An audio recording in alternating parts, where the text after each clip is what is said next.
Hey guys, Mr. B here. Finally putting my tomatoes in the ground. It's been a while.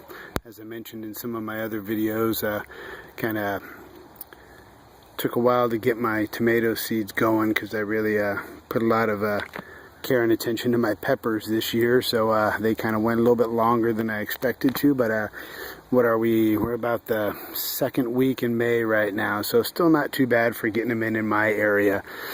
But anyway, just kind of wanted to show you guys what I do and how I put my tomatoes in.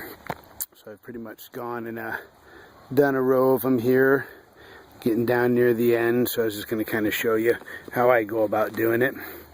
So this is the blueberries variety, the one from Wild Boar Farms. Got the seeds from the Petaluma Seed Bank. But you can see this one I've already got out because I don't have a tripod to put my thing on, my camera on, so I kind of took it out of the pot already to make things easier on myself here, holding it one-handed. So you can see I've come in, this is one that I haven't done it to yet. I snipped off this branch, so that I can bury this thing all the way up to there, because all these nice little hairs, those are all going to become roots when they're underground. The nightshade family, those little hairs will turn right into roots again. So like I did with my pumpkins and all my other stuff that I've planted so far, I'm using the BioAg VAM this year, the Endo mycorrhiza root inoculant. So I'll just kind of show you how I go about doing this. I got a hole that I've dug deep enough so that it can cover up the part of the tomato that I want to do. So I'm going to take a little bit of bone meal, put that down in there, I don't know, teaspoon, half a tablespoon, something like that. A little bit of azomite rock powder.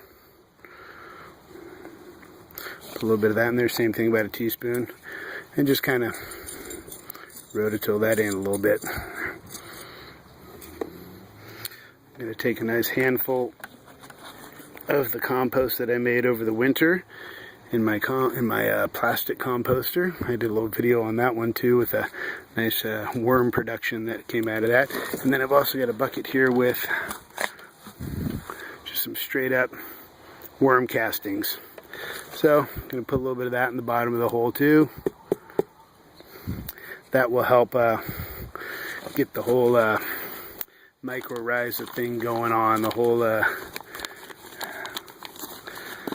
beneficial root inoculants and all that stuff. That's what I got right here. So I'm going to put that right on top of the worm castings.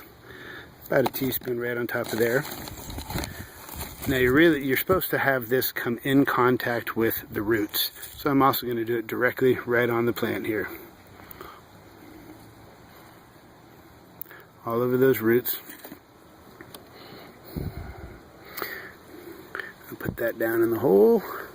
Now the other part that I mentioned that's going to turn into roots, I'm going to put some of this VAM right on the stem, the hairs of the stem too. Just put that on there. Let it get around that base area where more roots are going to come out of there. And then we start filling in. Making sure to, sorry if I'm bumping the camera, making sure to get rid of any of the air pockets in there.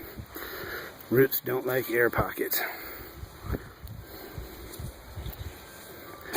Keep filling that in. Push it down a little bit.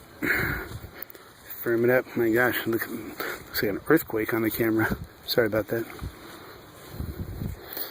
a bunch of worms. Nice worms. I just took a whole bunch of compost right out of there. I scraped a bunch of the stuff off the top and got down to the real good stuff down there. I put it all across this thing and then just took the little Mantis rototiller and rototilled in about the top 6 inches. So this has nice new compost in it, plus the stuff I'm adding directly to the holes. There's tons of worms in there, so those just went right into my garden too.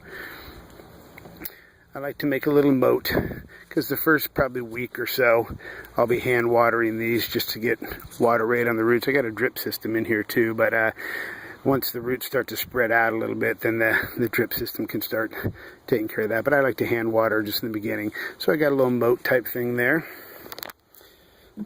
I've got a watering bucket with diluted solution of the Maxi Crop liquid seaweed, and there's also some organic blackstrap molasses in here, and the molasses is going to be food for all the mycorrhiza and all that stuff that's going to be, that we just inoculated this with the VAM.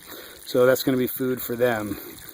So I'll water it real good with some of that sugars in there to help feed them, and then I'll just continue watering with non-chlorinated water with no chloramine in it, because that stuff will definitely do just the opposite of what we're trying to accomplish here with things like this, and things with like the worm castings and all the microbiology going on inside of compost. You know, all your chlorine water will just kill all that, so we don't want that.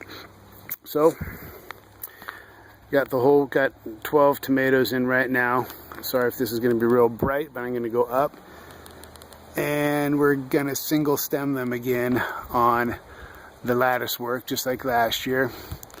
So that'll come down here, and I just tie onto one of these little eyelets, have the string kind of loosely come out to the plant and then go up to the top, and then you take the plant and just kind of slowly grow the plant around the string. You don't want to wrap the string around the plant, you just grow the plant around the string, just kind of circle its way up. So that's how I do my tomatoes, guys, and that's how I'm doing them this year. Only thing different I'm doing this year is the VAM, and hopefully that'll be beneficial. I've heard real good things about that. So oh yeah, and don't forget to label your tomatoes too. Alright guys, thanks for watching. I appreciate all of you coming over to my channel and watching my videos, and hit like, hit subscribe if you want, share things, I appreciate it. Ask any questions or put any comments down below. I appreciate it, guys. Hope you guys have a good garden this year.